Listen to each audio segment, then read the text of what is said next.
Hello, citizens. Today we're going to talk about cell phones.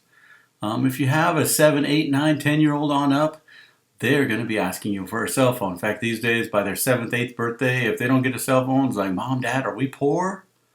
Well, if that's what you got to tell them to not give them a cell phone, don't give them a cell phone. Let's talk about the good things about cell phones first. If you give them a cell phone, they'll be able to communicate with you, with anybody else they need to communicate with. You can call them, ask them if they've eaten. You can see if they're home yet. You could possibly GPS track them if you are good enough on your phone to GPS track them. They can call you and tell you they're going to stay at a friend's house. So there are some good things with cell phones. Now let's talk a little bit about what types of cell phones you might get a child. There are flip phones which don't have internet access. Well, they kind of do, but for all intents and purposes, they don't. And there's smartphones that have access to everything. Smartphones are quite a bit more dangerous than the flip phones. The flip phones you can still get into trouble, but not like a smartphone. A smartphone allows you access to the internet and everything that's on it. The other thing smartphone allows kids to do is get on social media. For those of you that don't know, social media, we're talking about Snapchat, Facebook, Twitter, Instagram, and quite a few other things that kids like to get on just to explore because that's what kids do. The thing about all the social media applications is they require you to be 13 years old or older to sign up. Some of them require you to be 18 years old. So are your kids, if you give them a smartphone at 10, 11, 12, are they going to want social media? Absolutely. They're going to want Instagram just like all their friends have. They're going to want Facebook. And so if you let them have those things, number one, they're going to have to put a fake birthday in. Any parent should not be okay with bypassing fake birthdays. If they do it for that, you're not going to be holding them to standards that your family should be holding.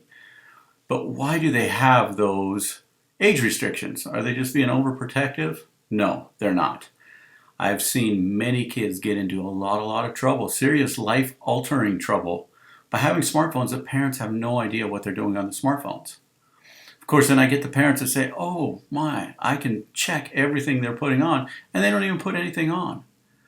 You know, if your kid even never posts anything, if they have 200 or 300 friends, they're going to be part of 200 or 300 people's drama. They're going to see little Johnny's in trouble for drugs. They're going to see Susie's pregnant. They're going to see Sammy ran away. They're going to see some teacher's picture that somebody took while she was bent over.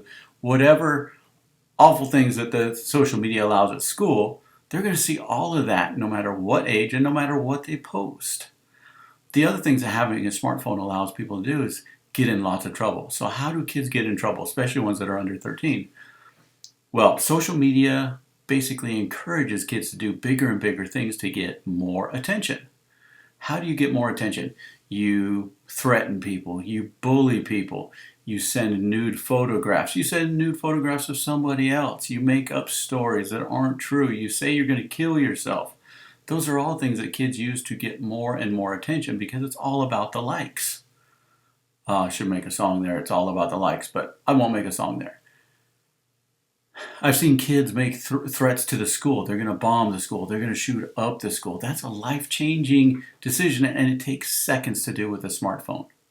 Just seconds. So, I used to say, parents, if you're going to let your kid under 13 have a smartphone, please check on them. But after doing the job of school resource officer for a long time, I've come to the realizations that there's no way you as a parent can police your kid's phone. They have too much time and too much access. So, since none of the smart applications let you have since none of the social media applications let you have a smartphone before you're 13, don't get them a smartphone before they're 13. They have the cool watches that you can keep track of your kid and they can communicate with you. They have some flip phones you can still get, but not a smartphone. And even 13 is a little young for the smartphones. So please take it from me, no smartphones until at least 13. And then before you give them a smartphone, sit down, write up a contract with them. These are the consequences of these actions. If you bully somebody, if you send out a nude picture, if you don't answer me back when I send you a message and I need to know where you are, all those things are things you need to talk about beforehand because it always works out better. All right, I'm Officer Gomez. Hopefully this helps. Please ask me any questions. There's also a 59-minute video here on my YouTube channel you can watch that'll help you understand the pitfalls of social media.